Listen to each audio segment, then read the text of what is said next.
ഇപ്പം ഞാനിപ്പം എന്നെ സംബന്ധിച്ച് ഞാനിപ്പോൾ എല്ലാവരെയും കാണുമ്പോഴും നമ്മൾ കണ്ണടച്ച് വിശ്വസിക്കും എല്ലാവരെയും. കാര്യം നമുക്ക് അവരുടെ ഉള്ളിലെ ക്യാരക്ടർ എന്താണ്.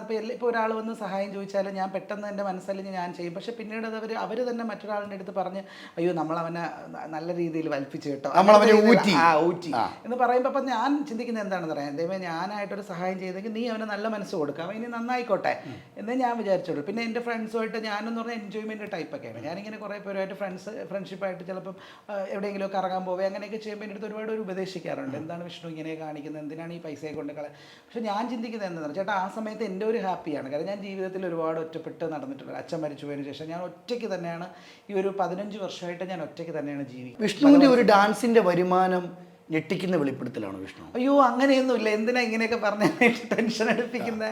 എന്തിനാണ് ഇൻകം ടാക്സ് റൈഡിന് വരാനാണോ? അല്ല അങ്ങനെയൊന്നുമില്ല. അത്ര വരുമാനം കാര്യം ഒരുപാട് പേരെ സഹായിക്കുന്നുണ്ട്. കുട്ടികളെ വരുമാനമൊന്നുമില്ല അത്ര, അങ്ങനെ നമുക്ക് ജീവിച്ചു പോകാന്നുള്ള വരുമാനം. വിഷ്ണു, കലോത്സവത്തിൽ അഴിമതിയാണോ നടക്കുന്നത്? കാരണം ഒരുപാട് വിദ്യാർത്ഥികൾ കഷ്ടപ്പെട്ട് പഠിച്ചു പോകുന്നു. ജഡ്ജസായിട്ടായ നിങ്ങളെപ്പോലെ ഉള്ളവരാണെന്ന് ഞാൻ പറയുന്നില്ല, ജഡ്ജസായിട്ടുള്ളവർ പൈസയ്ക്ക് വേണ്ടി മാത്രം ജഡ്ജിമെൻറ്റ് പാനലിൽ ഇരിക്കുന്നു. ഇതിനോട് യോജിക്കുന്നുണ്ടോ?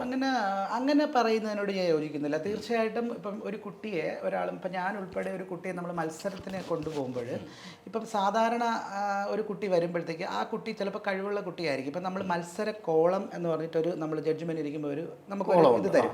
അതിനകത്ത് ആകാര സുഷമ, വേഷവിധാനം, ചുവടുവെപ്പ്, ഇത് മുദ്രകളുടെ പൂർണ്ണത, വേഷവിധാനം ഇതൊക്കെ ഉണ്ട്. താളം, ചുവടുവെപ്പ്, ഇത്രയും കോളങ്ങൾ 25 മാർക്കുണ്ട്. അപ്പോൾ ഇതിൽ ഓരോ ഇതിലും പറഞ്ഞിരിക്കുന്നതെന്ന് പറഞ്ഞാൽ അത് എല്ലാ കുട്ടികളും പെർഫെക്റ്റ് ആയിട്ട് ചെയ്യണമെന്നില്ല.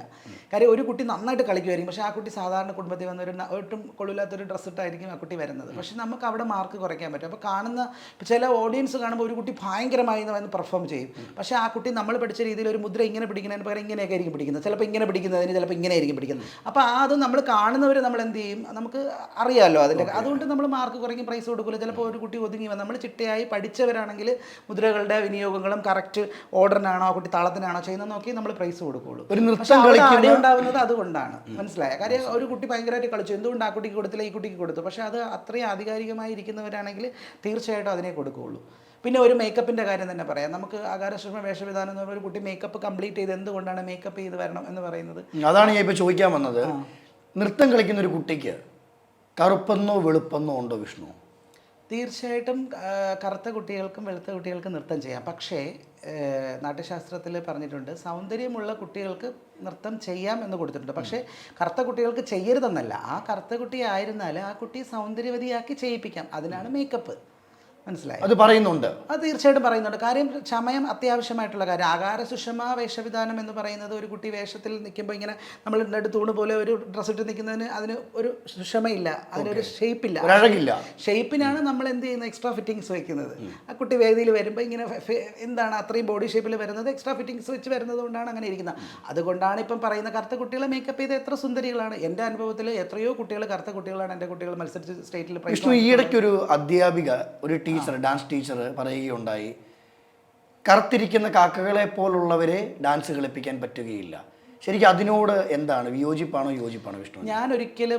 ഞാൻ അങ്ങനെ പറയുന്നില്ല. അത് ടീച്ചർ എനിക്കും അറിയാവുന്ന എനിക്കറിയാവുന്ന ടീച്ചറാണ്. ടീച്ചർ നല്ല ഫേമസ് ആയിട്ടുള്ള നല്ലൊരു നൃത്താധ്യാപികയാണ്. ടീച്ചറിനെ ഒരുപാട് പേര് മോശമായിട്ട് അതിനകത്ത് കമൻറ്റ് ചെയ്ത് ഞങ്ങൾ. അന്ന് സംഭവിച്ചത് എന്താ വിഷ്ണു? ശരിക്കും സംഭവിച്ചത് ആക്ച്വലി എനിക്ക് തോന്നുന്നു അവർ തമ്മിലുള്ള മുൻ വൈരാഗ്യങ്ങളാണ്. കാരണം ഈ പുള്ളിക്കാരൻ നല്ലൊരു അധ്യാപകനാണ്, ഡോക്ടർ രാമകൃഷ്ണ സാറ്. നമ്മളെല്ലാം റെസ്പെക്ട് ചെയ്യുന്ന ഒരു വ്യക്തിയാണ്. സാറിനെ പോലെ തന്നെ സാറിനെ ഒന്ന് ചിന്തിക്കാമായിരുന്നു, ടീച്ചറിനെ പോലെ ഇത്രയും പ്രായമായ ഒരു വ്യക്തിനെ ഒരിക്കലും ഇങ്ങനെ ഒരു പ്രശ്നത്തിലോട്ട് വേണ്ടാതെ പറഞ്ഞ് അവസാനിപ്പിക്കാവുന്ന കാര്യമേ ഉണ്ടായിരുന്നുള്ളൂ.